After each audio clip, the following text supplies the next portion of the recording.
Right. So we're just missing Bradley. Um, and we have the agenda tonight. Do you have the agenda, Peter? Yes.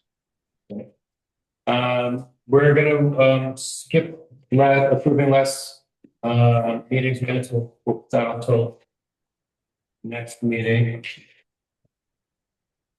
and we'll just jump right into business. So we have so the usual updates from Peter, um, and then we had a little. Tori's been working on a spreadsheet update regarding the maintenance fees after we've had lots of ups and downs as far as the FEMA buyout parcels and no's turning to yeses and vice versa, to see where we're at with the fees. We'll take some time doing that. Um, Maybe if we had an update about the landowner easements and partial releases. And then again, back to Peter to talk about the groundwater tests that are being scheduled for early October and the school board meeting tomorrow and any grant updates. With that, Peter, do you want to jump in on the design and permitting updates? Where we're at? Sure. I think the biggest development since the last time we met is we've been working to schedule the drilling up at the school to just remind everyone we're trying to get I think 4 deep borings to try to define the till layer between the sand and gravel and the bedrock, which will help us sort of characterize groundwater flow and potential migration for the school as well. So we ran into a little bit of some struggles, I guess, that you would call it, in terms of scheduling that. In that we, I guess, incorrectly figured that we would be able to accomplish the drilling during normal school hours. But Dennis, the principal of the Wolcott school, was pretty much adamant that that was not an option. And really was not, he showed up at the table for discussion to try to mitigate how we could make sure things were safely and was the word I'm trying to say, least disruptive as possible. But at the end of the day, he just really was not interested in having any drilling activities happening during school hours.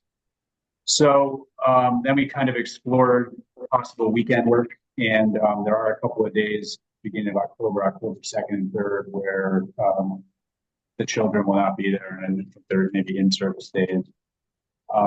So where we landed as of now, as sort of a solution, was the drilling company we're working with is actually going to send at least 2 drill rigs, and we're going to staff 2 drill rigs with engineers or geologists, and hopefully try to get most or all of that scope of work done on the 2nd and 3rd. Okay. So that's where we landed. That's about a week off of the dates we were originally trying to hit. I think we were trying to be out there the week before that in September, but that really doesn't impact the overall schedule too much. I am meeting with the school board tomorrow just to give them a real quick overview of kind of that discussion, what we're doing, and what we still need to finish up to be able to circle back with them. Um, and yeah, that's kind of where we are with that piece. So Peter, Just is that, so just those 2 days, will that be the end of the drilling testing? good question. We're not sure. It kind of depends how quickly things go. There's a chance we'll be able to have 3 rigs up there, in which case it probably will be the end of it. With 2 rigs, my guess is if it goes well, it could be the end of it. Because if if it takes about a day to do a boring, we'd be able to do all 4 borings in 2 days. But we kind of need to get into it and know kind of after the first day, we'll figure out if that's going to work or not. There's a slight chance that we would be able to have crews work through that Saturday, although it wasn't really sounding like that was the preferred option by the drilling contractor. We also have October 13th available as a day without school. That's Indigenous People / Columbus Day. And then lastly, we hopefully can get enough data on the second, third to inform the investigations. But if we still need some more, we could spill over into Thanksgiving as kind of a last resort. Okay. So that's what we're thinking. Hopefully the driller is able to supply us with 3 drill rigs, but we're not going to know that till probably a week or so before we get out there. So hopefully like next week. And Peter, so can you just share with us what you're going to share with the school board tomorrow? I am going to give them a very brief overview of the work that's been done so far, which includes some groundwater sampling and testing. I'll give them some details on the bedrock characterization we've done with the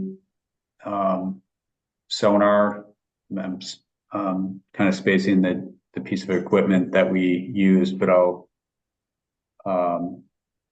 describe that we have a bedrock surface and I'll kind of explain why it's important for us to figure out the depth and thickness of the till layer. And then I'll bring up the overall easement and the fact that it's been drafted and that the school boards or the school district's attorney has reviewed it, and then that will be a discussion point for the following meeting. Pretty much I'll open it up to questions to them as well. Like I quite frankly probably would not have attended this meeting, but they felt like enough time had passed that they just kind of wanted to hear what was going on. Yeah, I got the sense from Elliot in a conversation and email that they might have been a little frustrated that they haven't heard from us in many months. But I know we've been waiting till we have more definitive data to share with them. But I don't know if there's anything else maybe if you can ask them how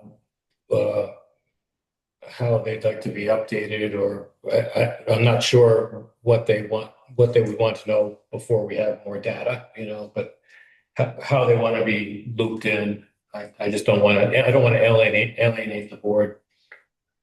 Yeah. Did you have a conversation with Elliot, Jim? Did you say that, or was this kind of inferring? I talked to him at a town barbecue here a few weeks ago, and he's like, "What the hell's going on? We haven't heard from anybody in a while." And and what's up with all these meeting postponements, and it's kind of along those lines.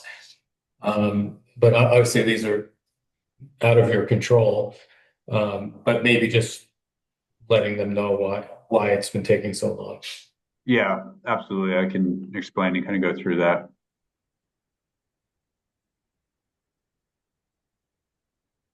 Other updates.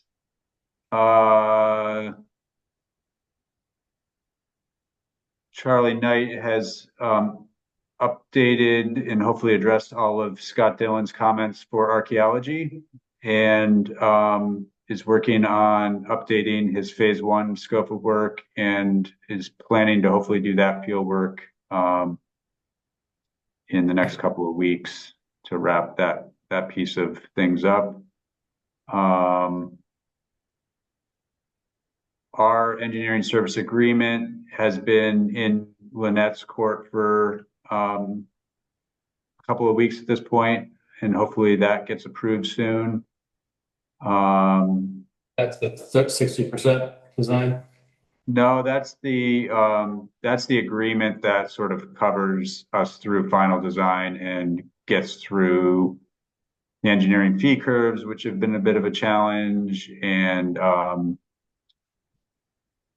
adds in the drilling that we have to do and kind of all of our pieces of a puzzle. In addition to that, we did find out today that Ashawak, who is the indirect discharge permitting regulator, has gone through and reviewed our 60% plans. And she's just waiting for Lynette to kind of package those up with Lynette's comments. So hopefully we see those in the next, Lynette, I think Lynette's out this week, but hopefully we can get those when she gets back.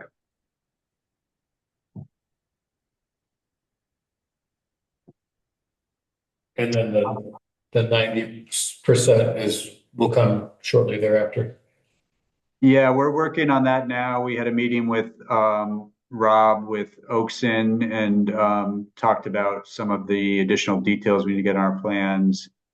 We're starting to pull that stuff together. We're working on the Act 250 application for the system up at the school.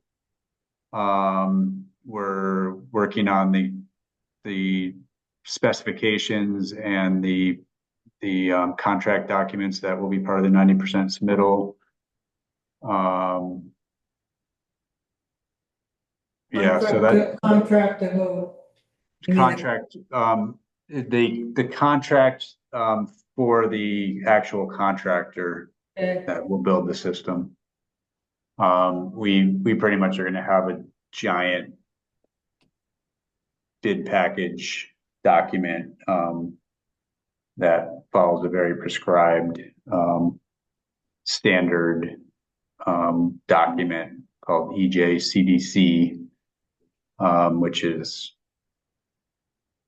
very, very long and cumbersome, but is what's required to use the funding through the Water Investment Division.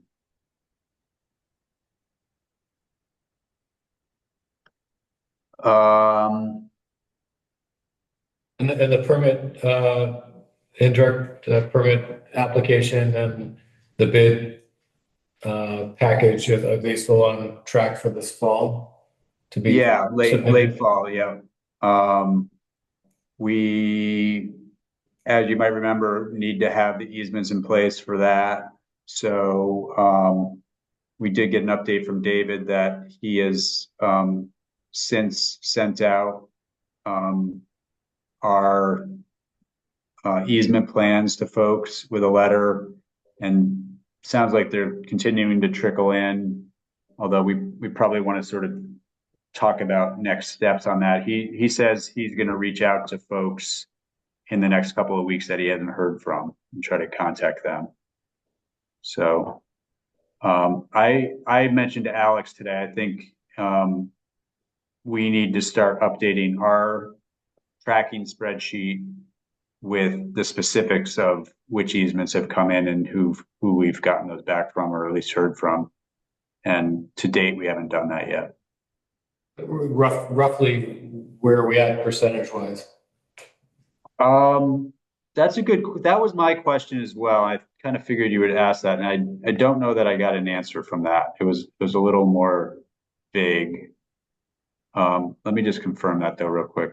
Did our meeting with landowners last time generate a lot of responses? I don't think it generated a lot. I mean, there was only the 4 or 5 folks. I'm wondering if we should do that again. Well, if we knew too who they are, we're like the boots on the ground. You see them in the store and stuff, or that's my feeling, Linda. And we can say, hey, but we don't know who's done it and who hasn't either. I mean, we're paying David to call these people. We can just see them. Yeah. I haven't returned mine yet, so I have two to return. I need to look through my mail. I haven't heard from David, but I'll do that right away. But so I'm up for two. Well, we'll give you new copies if you can't find it.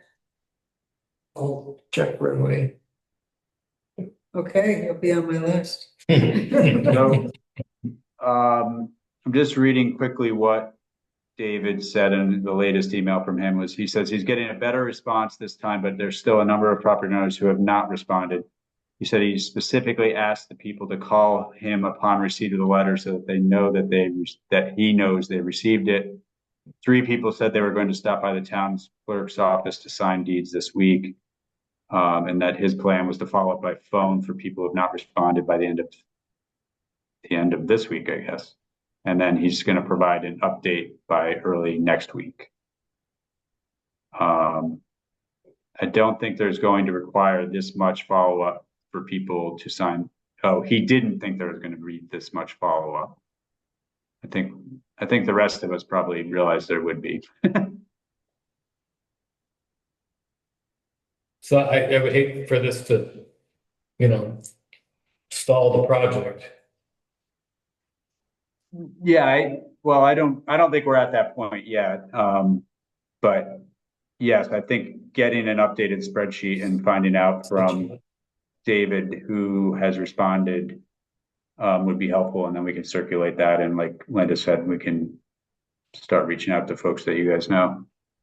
So should we have, David said he's gonna follow up. I don't know if he's gonna call folks, or should we do another certified letter, or what should we do next?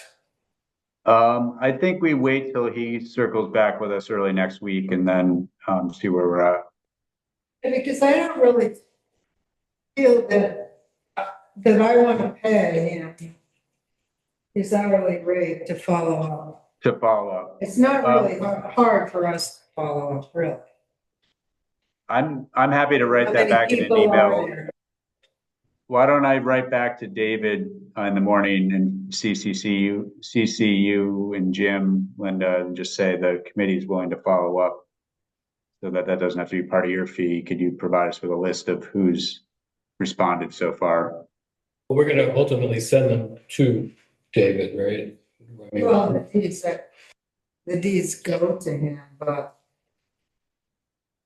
just word it nicely that the committee is going to follow up with the names, and if we don't get anywhere, then he could do it. Okay, that sounds good. is this, I know we answered this last time, is this getting paid out of the project funding or the town's budget? Project funding, but I don't care. That's more money for. This is kind of a. Oh, it will get paid out of the grant funding, but that's why I did all the easements. He would have done that. But it's more money we can have for construction costs and stuff. I know it's piddlings, but it all adds up. it does. Yeah.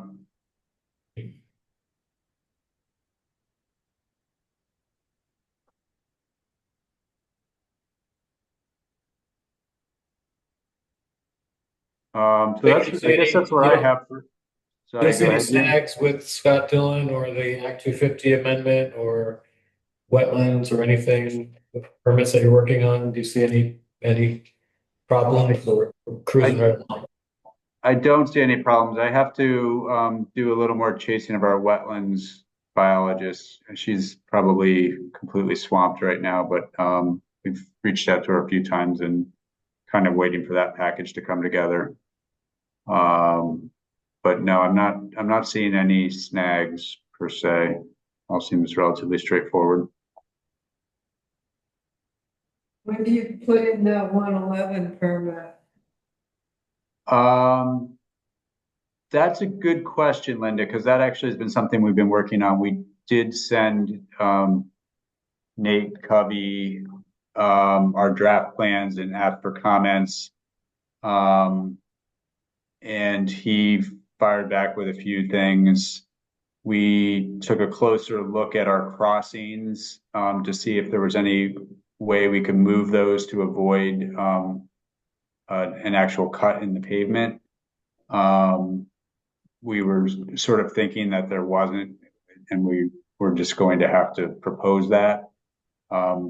My general feeling is once we hear back from Lynette on the 60% plans, we can start to firm up that we feel comfortable that the tanks and force main locations are where they probably are going to end up landing.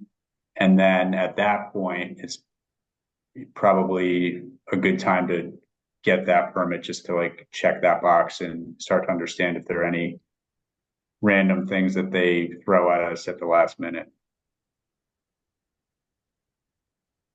I will say Ashwack, there's a bunch of variances we needed to request for tanks that are either in the 500-year floodplain or force mains that are too close to wells or that sort of thing. And she did say in her email that she approved our variance request. So that was encouraging that box is sort of checked.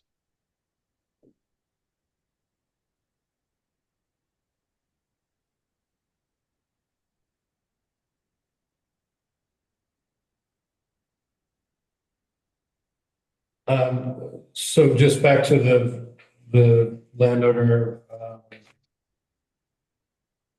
easements and contacts. I just don't want to kick this down the road for another month if it seems like we should be on top of that. I don't want to lose a month here.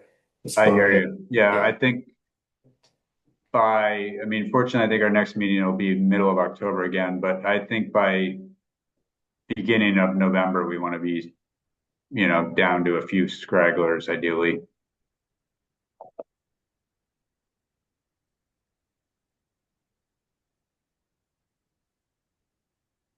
Anything else, Peter? I don't have anything else now. And are you planning on doing a full presentation to the school board at their October meeting? If you have all these tests done at the beginning of October, what's the lag time between the borings and the results? That is my hope. It's hard for me to say. We don't have as much time as I would like in between when the drilling's happening and when the school board meeting is happening. I'm hoping that it's conclusive enough that we can pull together a presentation that makes sense. But I'm kind of have to wait and see what we end up finding. Is it the third Wednesday? Yeah. Yeah, So unfortunately, October 1st falls on a Wednesday. Right. This So month. 15th, yeah. Yeah.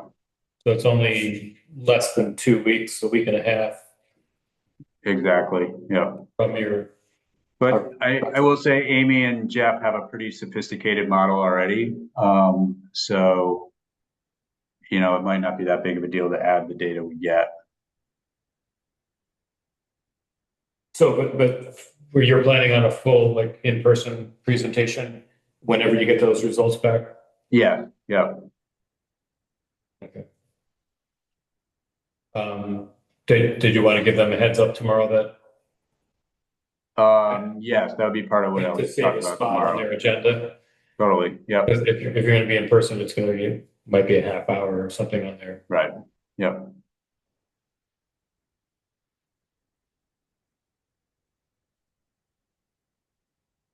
Okay.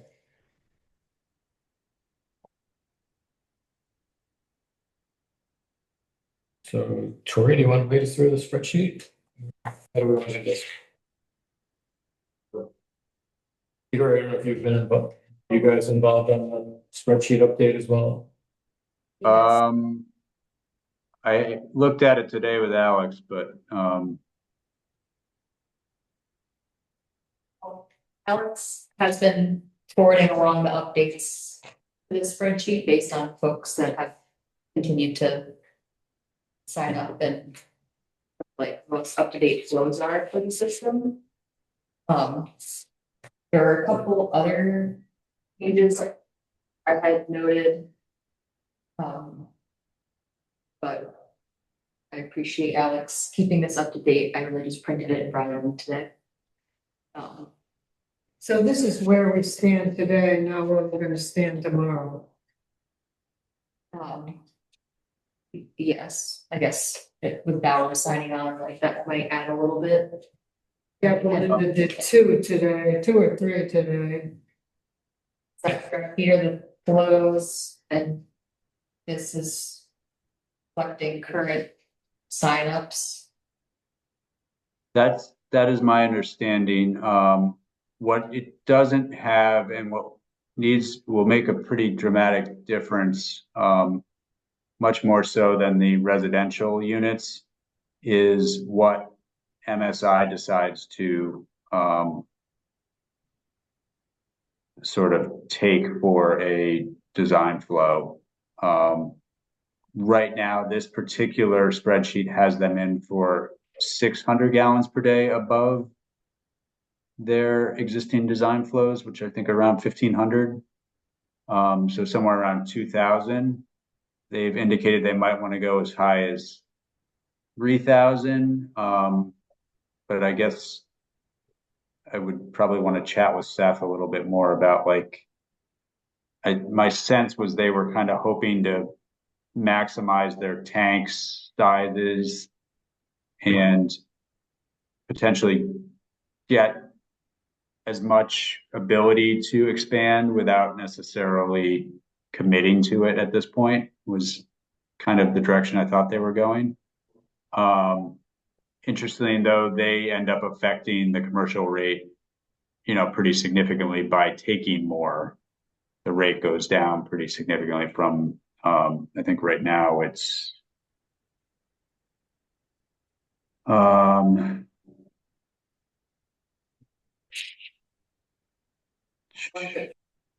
30. Oh, this is the one I was playing with. It was $8 or something a gallon per year. Does that sound right? Sorry. Well, Because we're going the fixed residential middle category, right?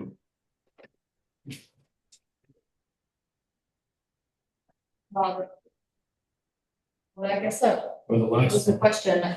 I think the scenario that's reflected in the ordinance is the third one, which is fixed residential town pays reserve.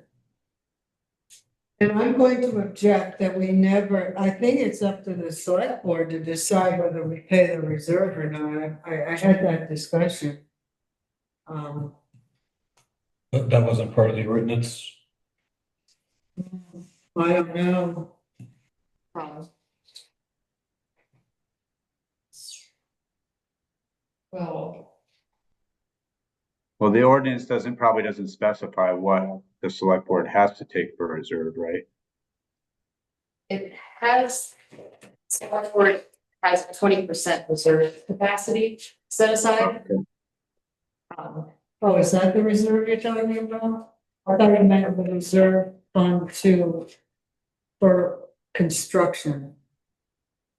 You put money away to The repair. 15,000 a year. Yeah, the ordinance says that the dedicated fund can be allocated at the discretion of the board of sewer commissioners.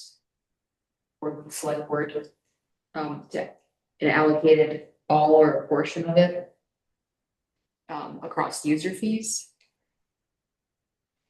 So which reserve are we talking about? The town pays reserve, which is the red boxes on the far right column, is the reserve capacity for the town to use, like at buildings. Oh, so that to me, reserve capacity is different than, I was thinking it was the reserve, capital reserve fund. Yeah, I think that's just like a typo, I think, in the spreadsheet. I wanted to confirm with Peter if he knows. At the top of the third scenario on the right, if it's town pays reserve fund and fees, I think it should be town pays reserve capacity. That's what's highlighted in red and encompassed in the. Yeah, I think that makes sense, but I guess I don't know for sure. But isn't the 15,000, the other reserve, the maintenance reserve, Yes. the capital reserve, isn't that baked into the formula of the numbers the money that we're collecting already? And not necessarily the town, it's kind of spread over everybody's fees. Well, it should be. That's how it reads in the ordinance. It does. So if the town is holding back 20% of the allocation capacity, then the town should pay for that, I guess, right? That's fine, Yeah, yeah. right. Yeah, I agree with that. I thought it meant. 15%. Yep, it's included under the calculation of the sewer use charge. Is the 15,000 reserve, or whatever. It's capital reserve, whatever we're calling that. So Peter, back to the MSI, potential allocation, and they seem non-committal here. When do we need a commitment from them on how much allocation they want? And how much, and how does that, where are we on total allocation? Do we have a surplus depending on what MSI does? Yeah, we have a surplus under any circumstances, and quite honestly,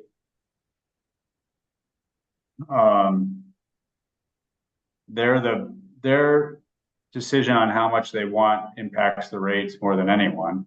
That coupled with the decision as to whether or not the select board decides they're going to sort of pay for the reserve capacity.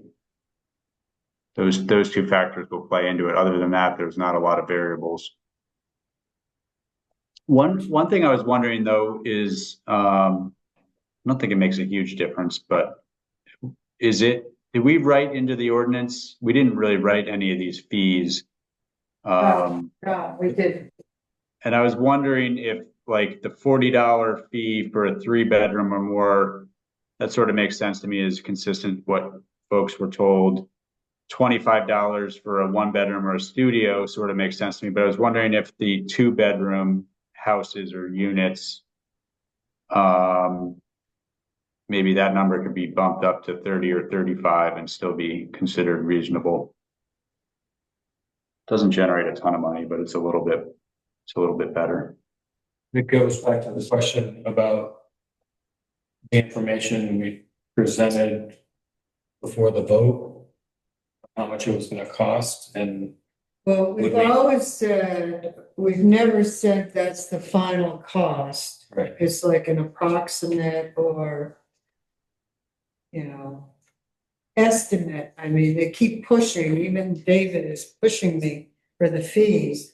And it's like the estimated account is, you need to know who's signing up and using what. Well, I agree with Peter that if we are not going back on our word, then it wasn't drawn in blood that we could bump that one up a little bit. It seems like. Well, it seems like it would be fairer. Yeah. It would be fairer to the 3-bedroom people. It was like staggered. Okay, Keith.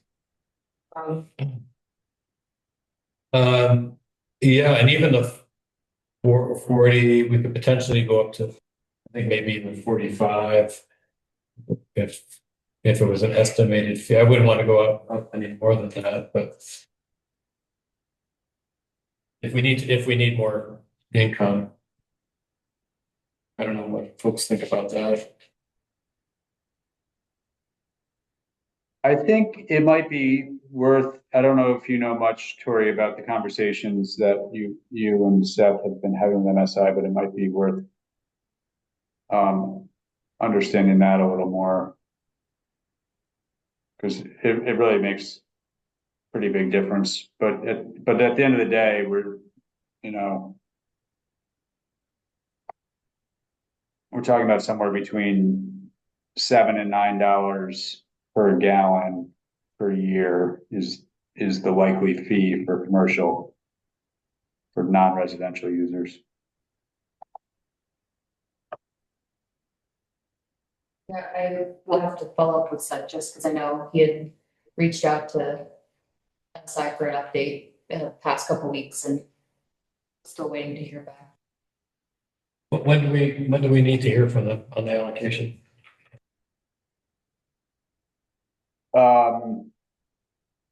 I think actually thinking this through a little bit, and I think we still owe them some information. We've been struggling to get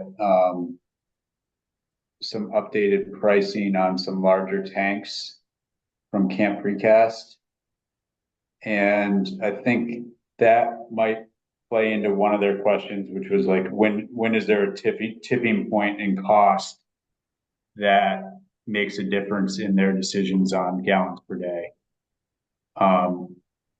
I think for the sake of this discussion, and this is just my hunch, it's probably worth looking at this spreadsheet the way it is, because that includes 600 gallons per day extra for MSI, which puts them around 2,000 gallons per day. And if I had to guess, that's probably where they're going to land for right now, with some hope that they are able to get more capacity if they need it in the next 5 years. Does that 2,000 gallons per day include that cannabis seltzer Yeah, project that's going on over there? Okay. yeah.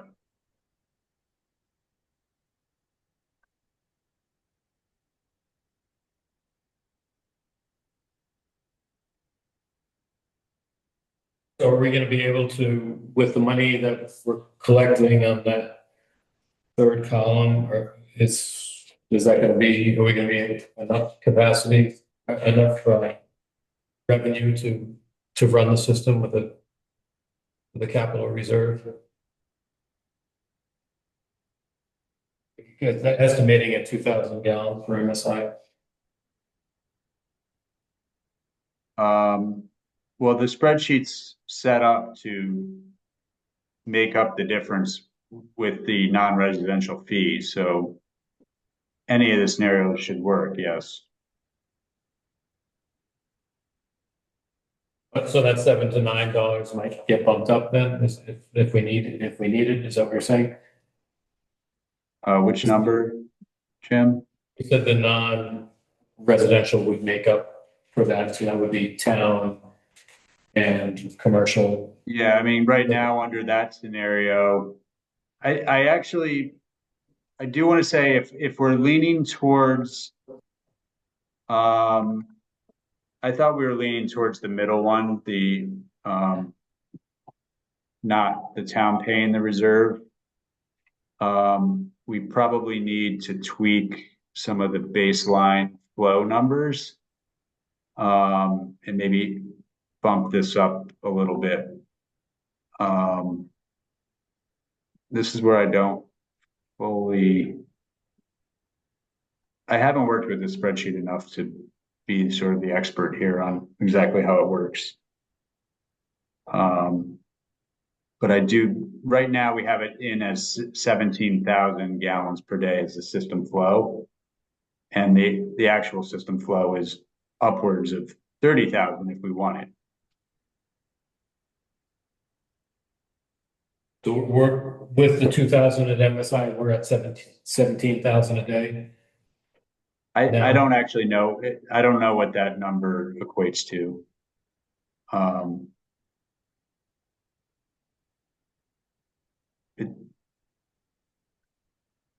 It's kind of the denominator, so it's everything else is in there. I guess I.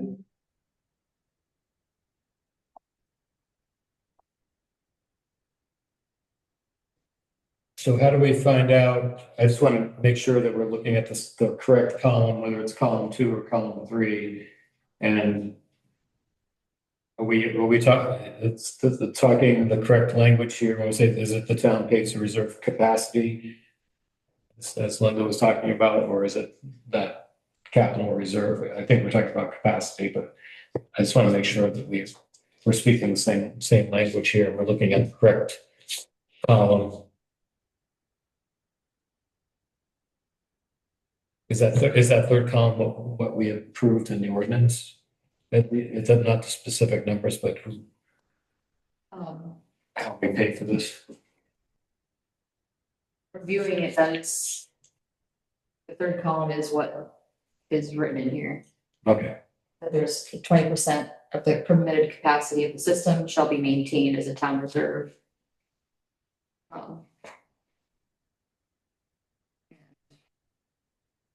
The town is responsible for payment of the user charges applicable to properties owned and operated and the town reserve capacity. Okay. And everybody pays for the capital reserve. So we're looking at the third column, Yes. but, okay, I just want to make sure that that pays reserve capacity instead of fund. That's just a typo. Yeah. No, that makes sense because the reserve fund is built into the total costs associated with this, which doesn't make sense. Their capacity would be the right word. Yeah.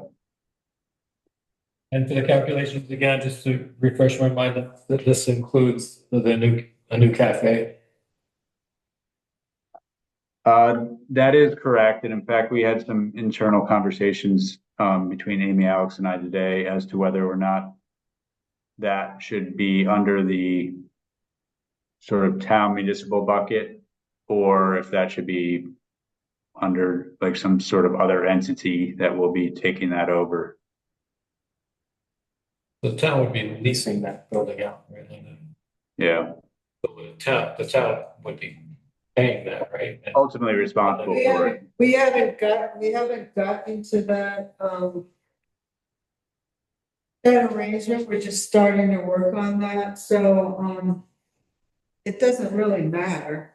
I That- mean, the same. That was my response. It's the same rate, Yeah, whether we chop it out or not, you know. I agree. It has already been accounted for, though, the allocation. It has Yeah. been accounted for, correct? Yeah. But this fee only is people who have signed their easements today and returned them. Is what he told, that's what he told me. Oh, no, that's not the case because we don't actually know who signed the easement so far. And that would be, these are based on who we think is a yes. Has that been updated? We've had a lot of, I thought Yeses and Mona nos said change. that Alex was updating it as people sent in their easement.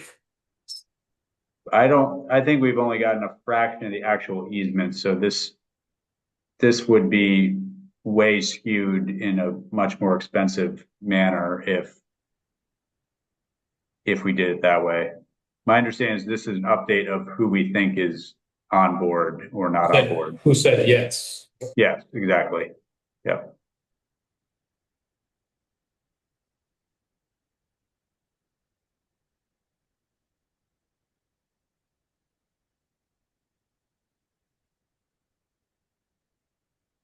Have you had any more discussion with the people at the Mary Church?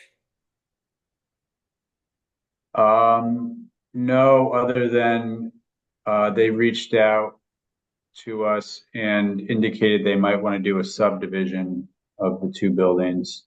And we're kind of asking questions as to whether or not that would impact wastewater, which we told them it really wouldn't. Did you get a sense of what they want to do in the subdivision? I don't have a sense of that, actually. I'll have to check with Alex and see if he has an idea of the use on the actual church.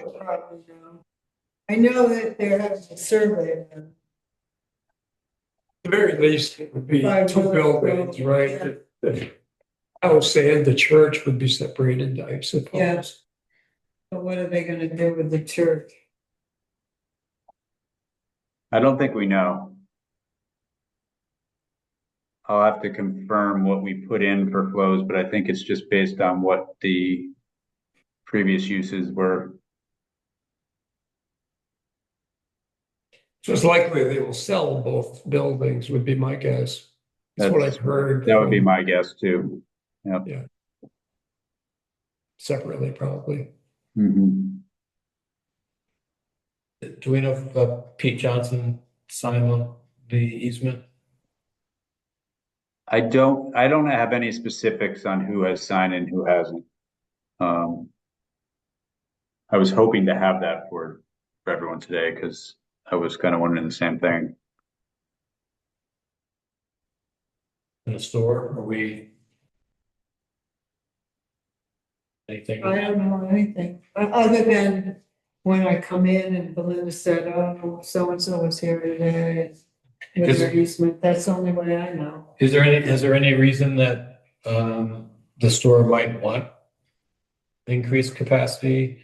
I'm just thinking if they're leasing out the deli, that if they want to do other things, so that might. We got good info from them, and that is with the way this store goes. Either I think Brett indicated that if it remains a store, then they were hoping to have some cafe seats, and I believe that's built into this build out. This monthly number that we're looking at. Yeah, it wasn't a huge number increase, The but it 217, was a little bit, right? the 217 gallons per day. Factor that Correct, in. yeah.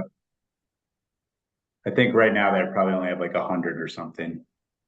And I think he was talking about, I'd have to look at the notes, but 5 or 6 seats or something.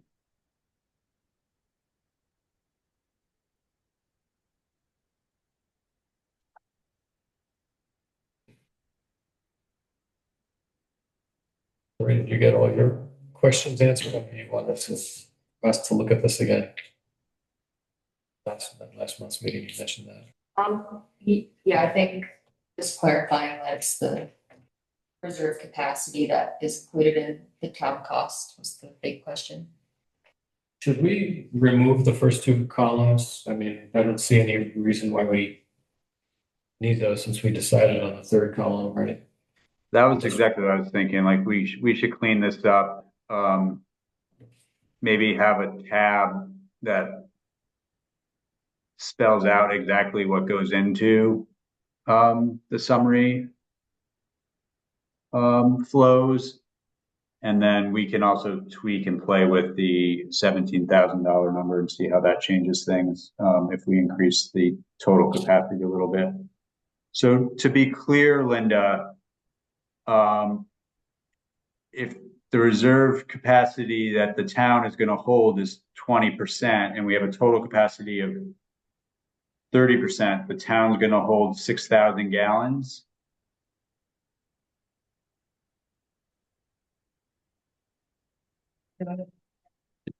Do we need that much? I know that's what we No, said I in the don't. That's ordinance. why I'm a little surprised it was written into the ordinance that way. That's what was done in another town, correct?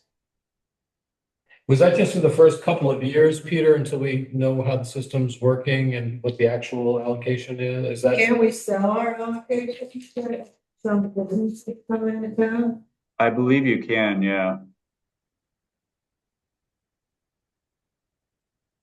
You can also amend the ordinance if you don't.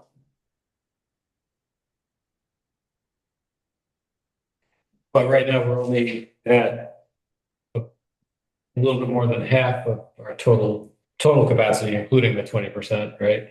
Correct, yeah. So we still have a lot of extra There's a lot capacity. of, yeah.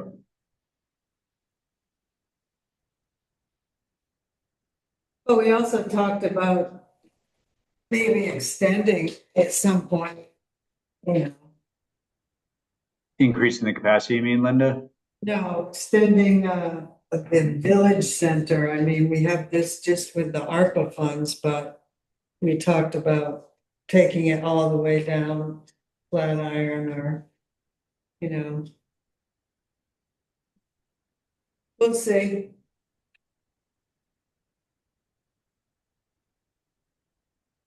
Yeah, was there one other house closer to the school that wanted to be hooked up? Yeah, right at the bottom, So as you're coming the in, mobile home there, right when you go up the hill.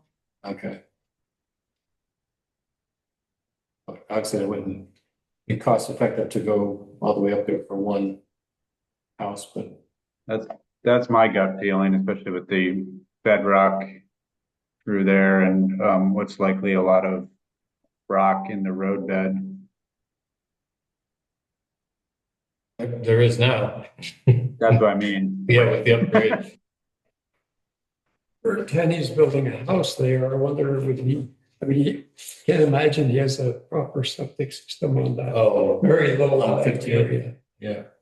Yeah, we have a new house going in on Route 15, right across from where Linda was talking about.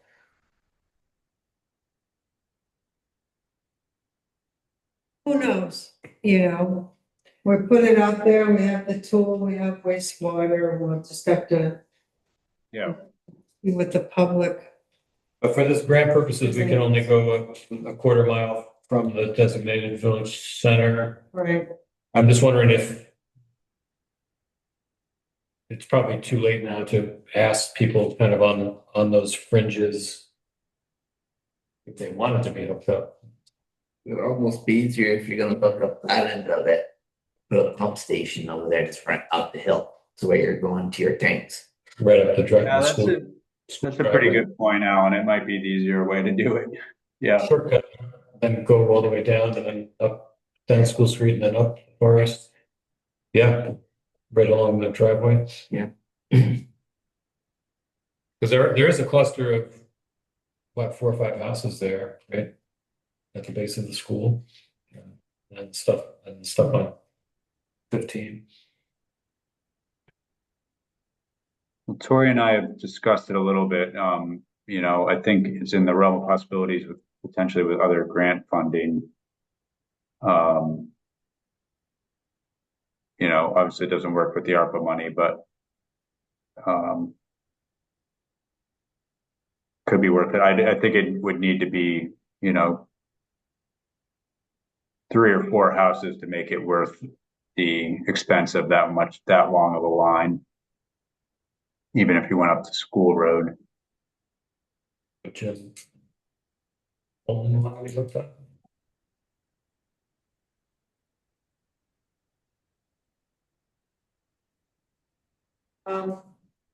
So we have a new land use map and we asked for our Wolcott to have our center to be bigger. Does that affect anything with this grant or it's the old village center?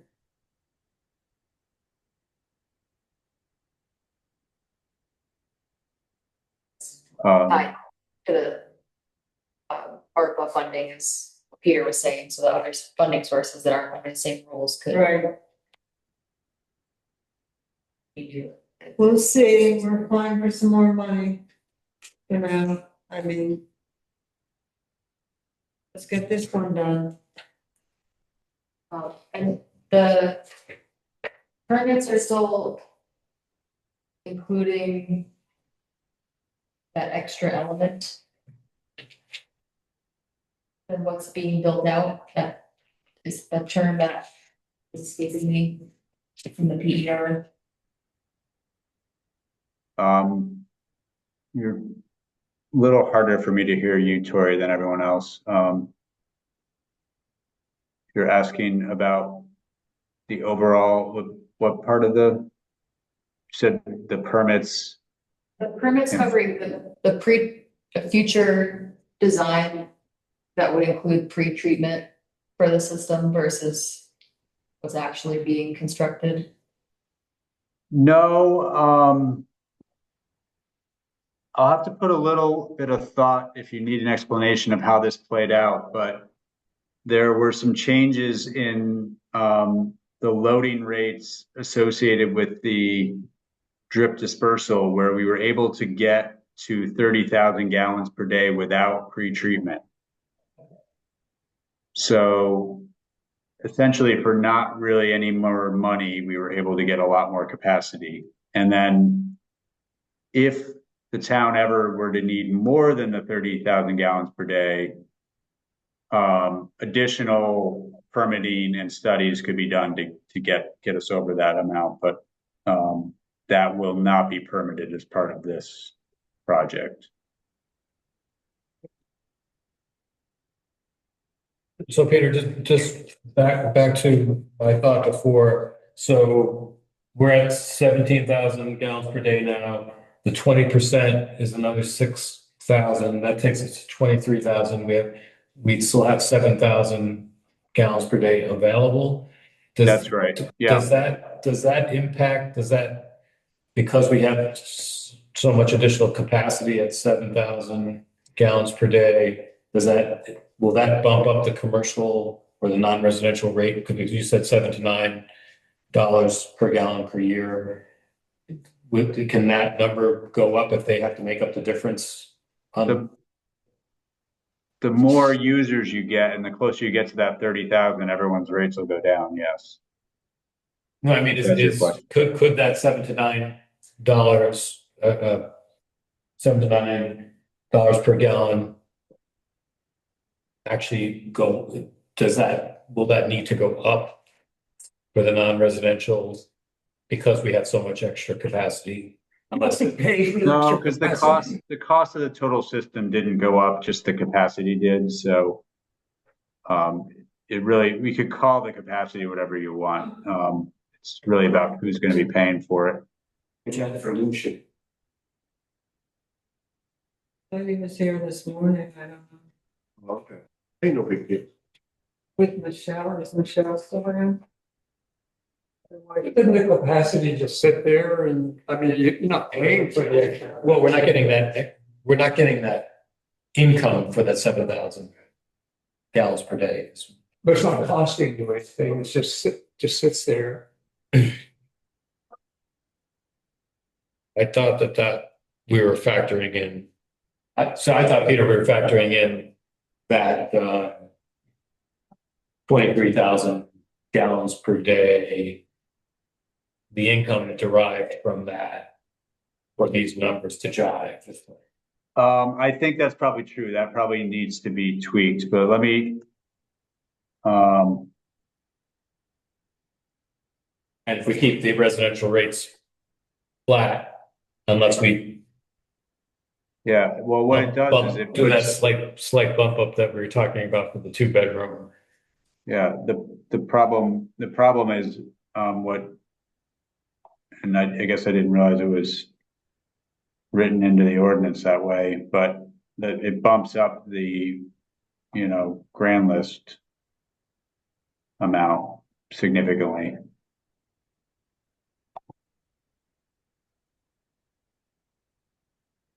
Does that make sense? Now the town's paying for 6,000.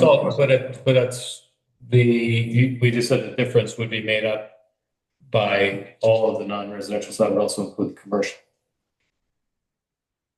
Not just the municipal. Yeah, except for it's just MSI in the store pretty much, right? What are you charging the church? I'll have to check what's in there now for them, if that was put in as residential, like a conversion to residential, or if that's, oh,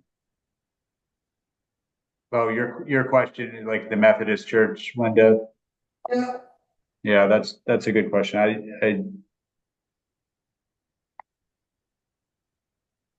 Good to know I'm the treasurer.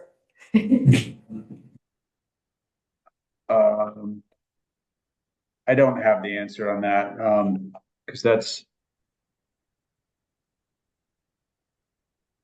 that's a good question, Linda. I don't know where that landed. Okay.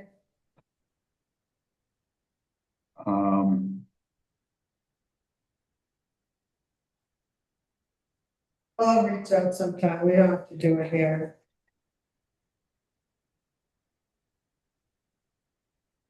I guess why don't we clean this up and then we can send it over. I can answer some of those questions Yeah. when I get with Alex. I guess what I'm seeing though is that we might end up with some tax rates that are not what folks were envisioning. Although it's still, the numbers are still pretty reasonable, I guess, in the grand scheme of everything.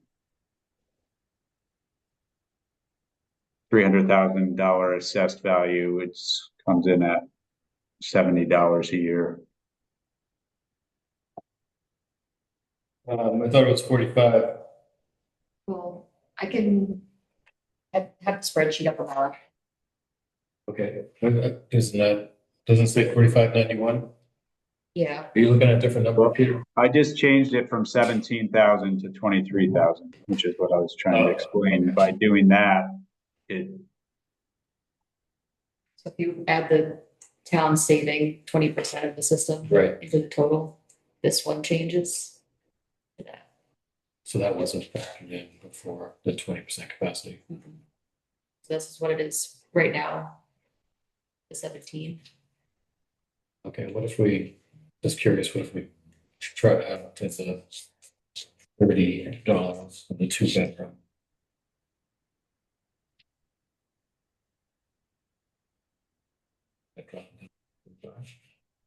Well, I can't remember the last one was. that's okay. It went down like 60 cents. I thought it was So 70. like, well, make it 23. Change that to 30. 60. $69. And what if we change that to 5? Yeah, that's $3. That's $3 difference.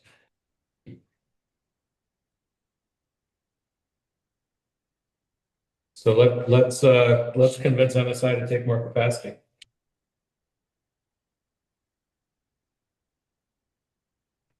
Are you guys, so you guys are talking to them, or Sept is, or who's our contact? mostly Sept. I will say,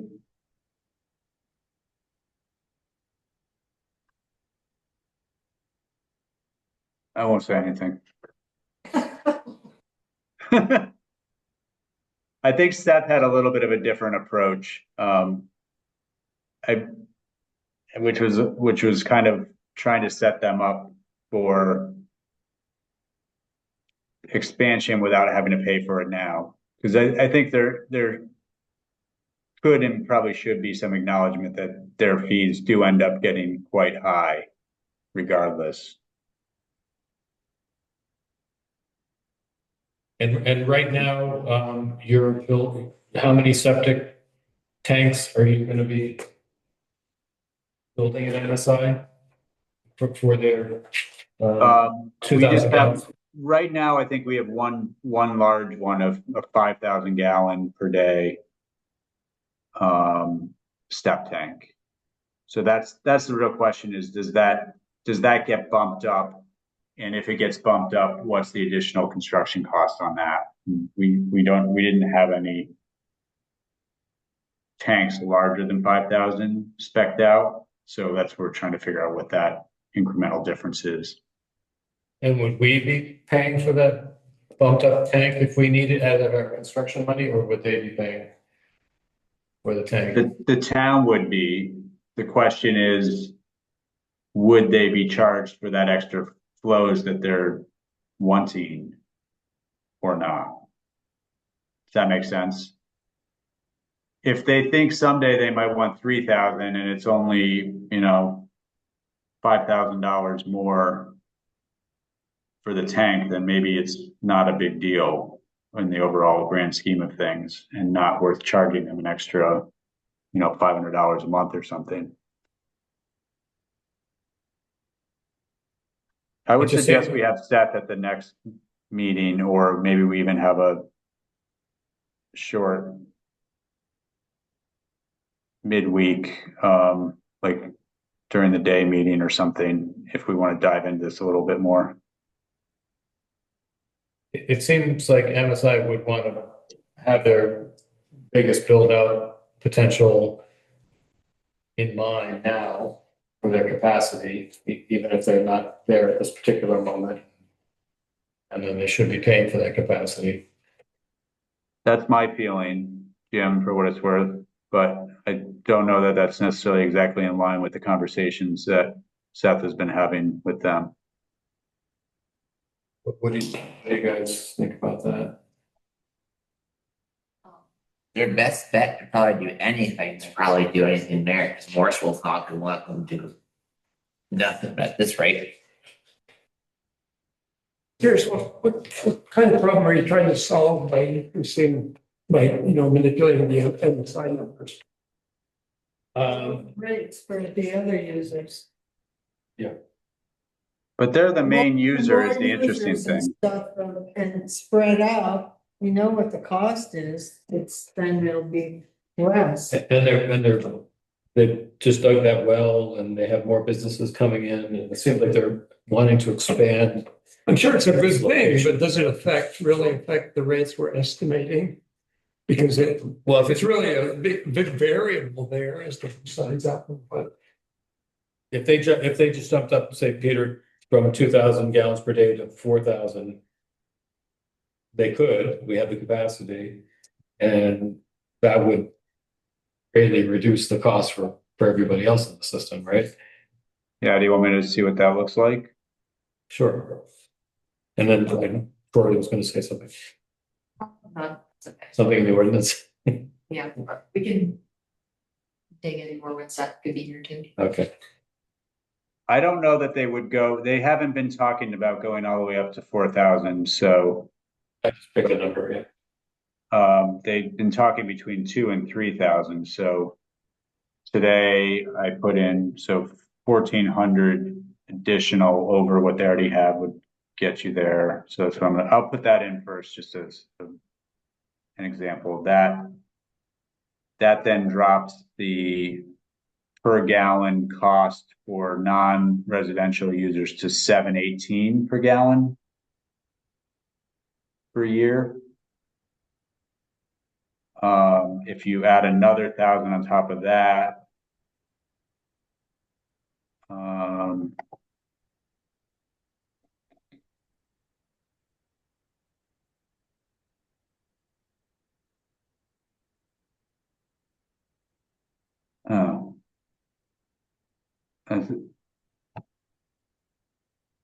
it didn't drop it, so I guess I don't understand this spreadsheet enough.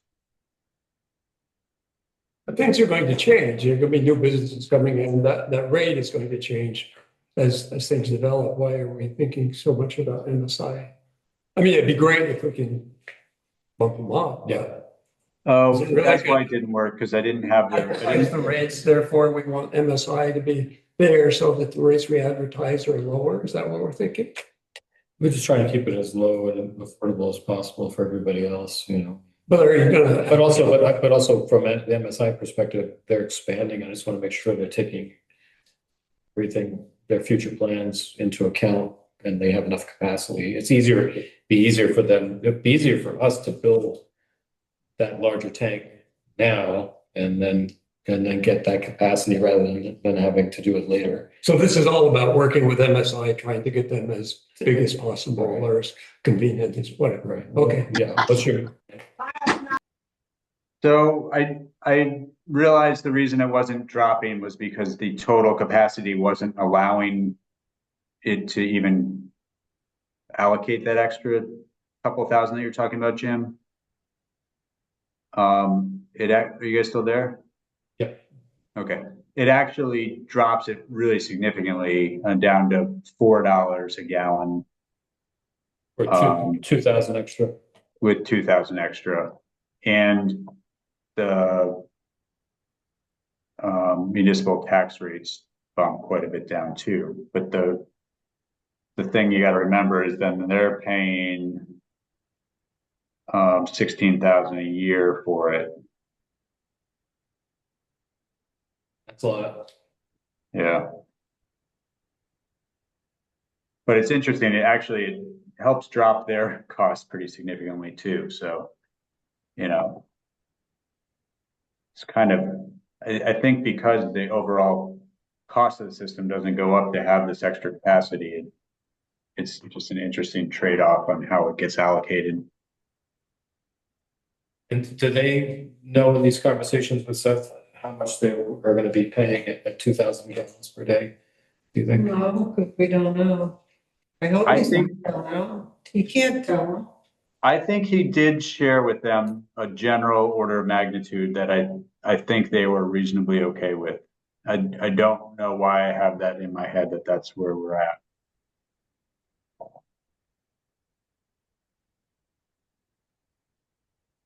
You're shaking your head, Linda, because you don't think that's true? No, it could be true, but I hate it to be true. Yeah. I remember feeling a little relieved that they weren't um too sticker shocked by it. Well, just remember, they're different. That's gonna upgrade their rental space and they can charge that. It's not really gonna cost them any money. It's gonna cost Absolutely. their renters money. Yeah, good point, Linda. What you could rent in Wolcott is, versus Morrisville, in terms of getting customers might be a little different or a little lower, but Yeah, well, not to mention, right, in Morrisville or Hyde Park, the fees are really high also, so. they are, especially Hyde Park. Yeah, So we're gonna ask Seth to have a conversation with them, is that what Well, he has been. we're to I think we report just need to report figure back out to where us? everyone's at with it. The whole thing is we need to give them a date. That, to me, Seth can have conversations with them, but it's like, November 1st, you need to tell us what you Yeah. want. Yeah, And that's it. Well, Peter would need to know that if they need a bigger tank for the design, well, right? but once again, that conversation was about them trying to say that ultimately they want 3,000 gallons, but only pay for 2. Was my sense, is they're trying to figure out where this line is, that they can get as much as they can get without having to pay more, which, Of course, anybody'd be like that. right, Happy to follow step back in the meeting that we can either set up an individual, like separate one to check in again or invite them to the next meeting. That'd be good. All right, I think we beat this horse to death.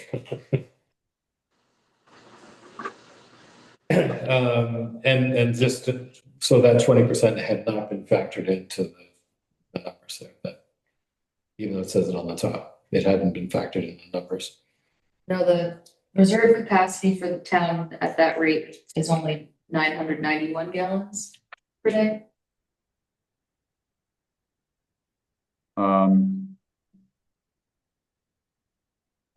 Sorry, I'm not following you, sorry, what?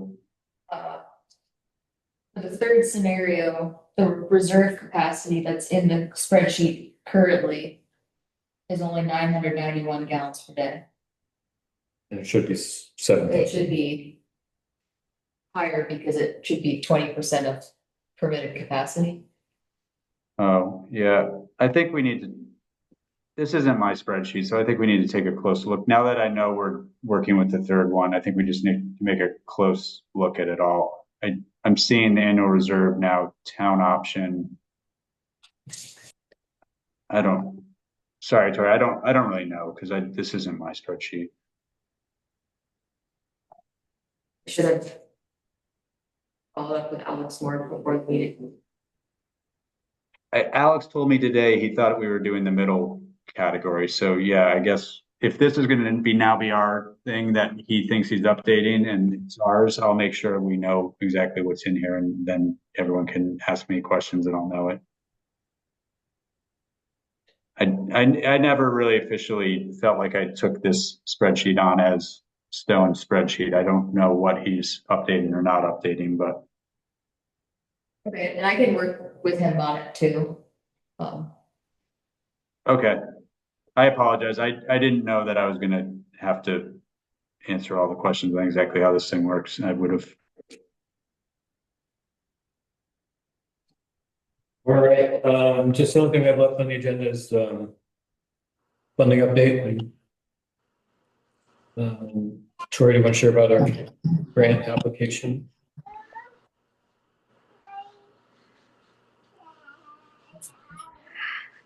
Wolcott Community Wastewater Project was invited to submit a full application to the Community Development Block Grant Disaster Recovery. Funding. It's due at the end of September. There will be a public hearing on the application tomorrow night at the select board meeting at 6 p.m. And CPC is working with Stone and some grant writers at the Ready program to put that together by the end of the month. That's another million. Yeah.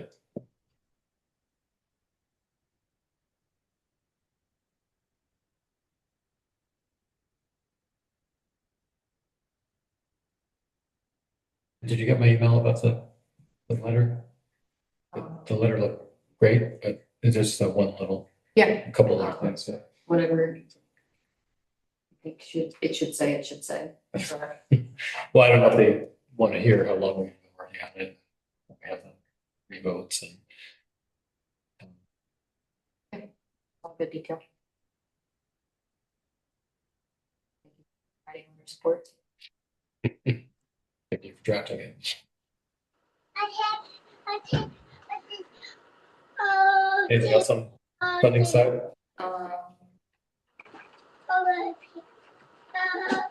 Other grant administration things.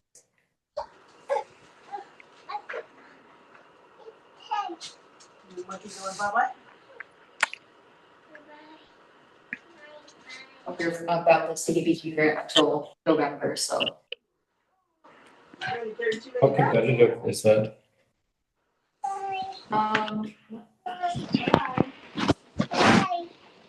I know there's a substantial amount of interest for large projects around the state. 80% of the available funding for the state was designated to Central and Oil. So. Do you want to beef up the language about the specific flood events that we've had in the village, or That is the kind of the purpose of the funding, so that is what is being spoken to in the grant application, and if that's something else that. okay, so it's in the application.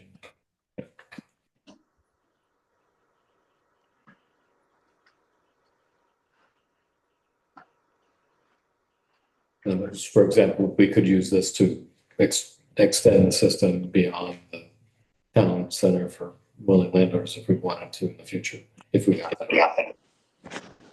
It's not bound, it's not bound by the same as the ARPA restrictions. Yeah.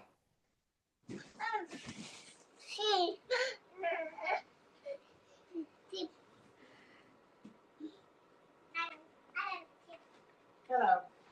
Anything else? Any other items? Bye. So the next meeting, a little bit later next month.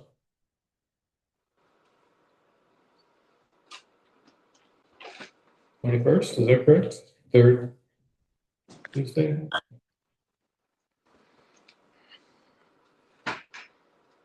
We have so tomorrow Peter's gonna meet with the school board on Zoom. We're gonna have the additional drilling on October 2nd and 3rd, and then school board meeting on the 15th of October and wastewater meeting on the 21st of October. And then on the to-do list, we have talking with Seth, updating the spreadsheet. Yeah. And how do we want to handle the landowner contacts, Linda? We see what the list is, you know. I'm gonna email David and say, and kind of volunteer the committee for that outreach piece. Can we get a tally from somebody? I'm having trouble keeping track of who we're missing, Yeah. who we have, or who we're missing. That's what we're gonna do is I'll try to get a, additional column into our existing spreadsheet that says whether or not the easement's been signed or not. Into the spreadsheet we're looking at. I don't know what you're looking at, but I'm assuming yes, yeah.